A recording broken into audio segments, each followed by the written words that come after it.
आज मैं आई हूँ अल्लाह मालिक होटल पर आई थी, तो मैंने कहा चले आपको भी साथ ले लेती हूँ। मेरे प्यारे व्यूवर्स, ये देखें हमने मंगवाया है कॉर्न सूप, आप भी देखें।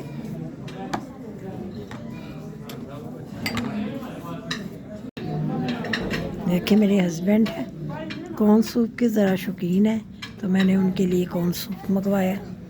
देखें सर्दी का मौसम है, तो ज़रा कॉर्न सूप अच्छा लगता है, इसलिए हम दोनों मियाँ बीवी आए थे कपल अल्लाह मालिक, तो वहाँ पर आपने आके सूप मंगवा लिया। ये देखें साथ ही ये क्रैकर आए हैं, तो अल्लाह का शुक्र है पहले से वो बहुत बेहतर है।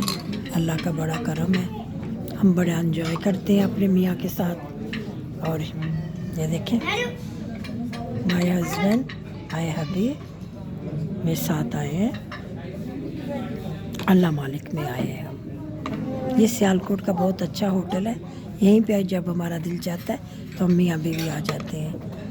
और